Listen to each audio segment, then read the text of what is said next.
आणि जर तो तुला भुलला तर मला कळल माझ्या नवऱ्याची खरंच लायकी काय.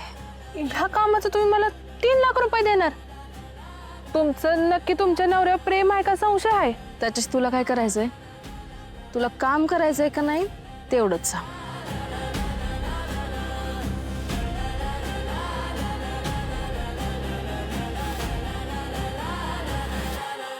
पण जर ते नाही भुलले तर? नाही भुलला तरी तुला तुझे पैसे मिळतील. पण अहो, असं कोणाला फसवणं योग्य नाही ताई. आणि जरी ते मला भुलले तर गावातले लोक काय बोलतील? मला माझ्या चारित्र्यावर संशय घेतील. माझा नवरा जर नाही भुलला तर तुला 2 लाख रुपये जास्त देईल.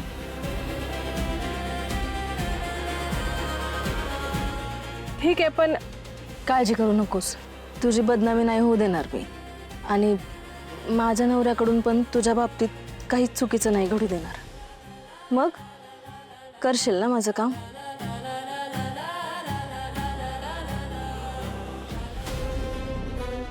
करीन मी. खूप जोरात लागलं का? मग काय, मला वाटलं माझा हातच मोडल. काय करत होता आतमध्ये? माझ्या नवऱ्यानं आत ओढलं ना तुला? हो. म्हणजे तो तुला भुलला तर? नाही. नाही म्हणजे? अहो म्हणजे तुम्ही जसं समजतात तसं ते काहीच करत नव्हते. मग आतमध्ये कशाला घेऊन गेला होता? अहो त्यांना माहिती हवी होती. कसली माहिती? ते इन्स्पेक्टर साहेबांनी बोलवलं होतं मला. इन्स्पेक्टर साहेब म्हणजे जामकर साहेब? हा तेच. त्यांच्या घरी एक मुलगा आहे, त्याचा ॲक्सिडेंट झालाय. मग त्याची काळजी घेण्यासाठी मला बोलवलंय त्यांनी, म्हणजे कामावरच ठेवून घेतलंय. कुठला मुलगा? काहीतरी पांडुरंगट नाव आहे त्याचं.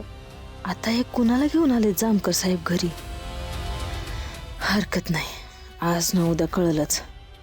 हीच त्याची काळजी घेते म्हटल्यावर तिथं काय चाललंय हे कळत राहील. पण ताई, तुम्हाला आणि तुमच्या नवऱ्याला त्या इन्स्पेक्टरच्या घरात एवढं काय चाललंय ह्याची का काळजी आहे हो? पैसे देते ना, वय तेवढंच काम करायचं. बाकीच्या चौकशा करायच्या नाहीत, कळलं? वय. पण तुम्हाला एक सांगू का ताई, तुमच्या नवऱ्याबद्दल तुम्हाला जे काय वाटतं तसं नाही आहो काहीच. मी जेव्हा जेव्हा त्याला बोलवायचा प्रयत्न केले ना, तेव्हा तेव्हा मला कधीच यश नाही मिळालं. तुमच्या नवऱ्यानं माझ्याकडे कधी चुकीच्या नजरेने नाही पाहिलं. तुम्ही उगाच त्यांच्यावर संशय घेताय. मला नाही वाटत ते तुमच्यासोबत काही चुकीचं करतील. तेच तर बघायचंय. तू अजून पुरुषाच्या जातीला नीट ओळखलेलं दिसत नाही. पुरुष आत वेगळा असतो आणि बाहेर वेगळा. माझ्या नवऱ्यानं किती पण दाखवलं असलं ना तू त्याला आवडले नाहीयेस, तरी त्याच्या मनात नक्कीच उकळ्या फुटत असतील. त्यामुळं अजून काही दिवस जे ठरलंय ते नाटक सुरू ठेवायचं. काहीच दिवसात खरं खोटं समोर येईल. तो जर तुला नाही बोलला तर आयुष्यात कधीच परत मी त्याच्यावर संशय घेणार नाही. पण तो जर भुलला तर तर काय कराल तुम्ही? जीव घेईन मी त्याचा, जीव घेईन मी त्याचा, जीव घेईन मी त्याचा, जीव घेईन मी त्याचा.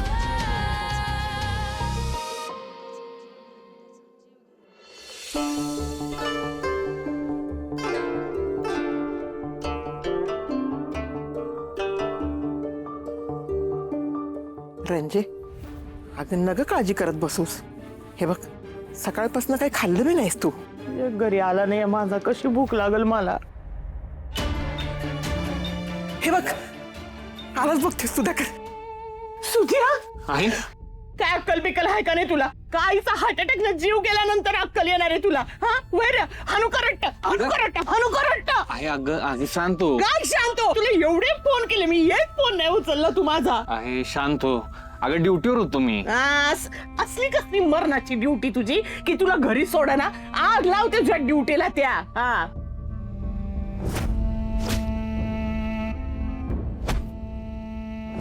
चला सुधाकर भाऊजी घरी आले म्हणजे लय जोरात नव्हतं लागलं ह्यांना.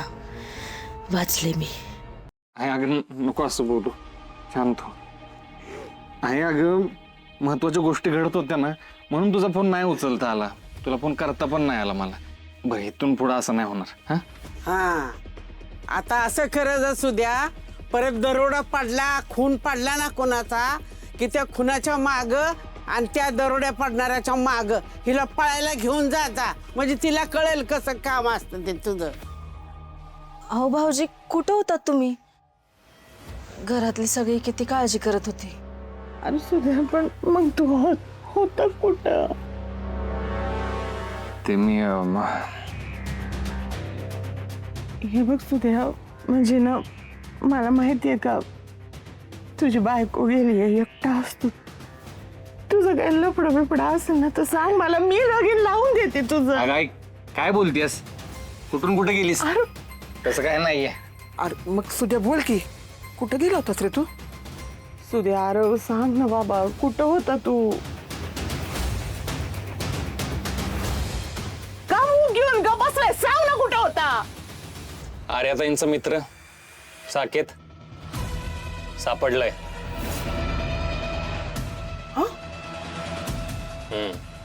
त्याचा अपघात झाला होता. आम्ही त्याला शोधून काढलाय. कुणीतरी गावात अफवा पसरवलेली की आर्याताई त्याच्यासोबत पळून गेल्यात. तसं काही झालं नाहीये. कुणीतरी गावातलंच आहे ज्यांनी आर्याताईंना लपवून ठेवलंय.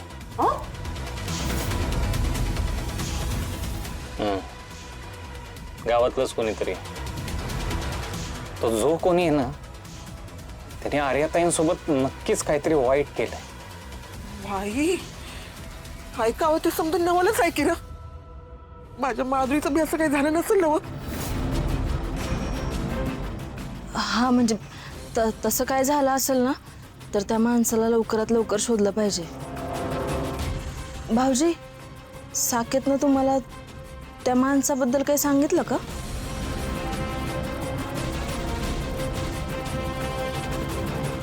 सांगल, लवकरच सांगल.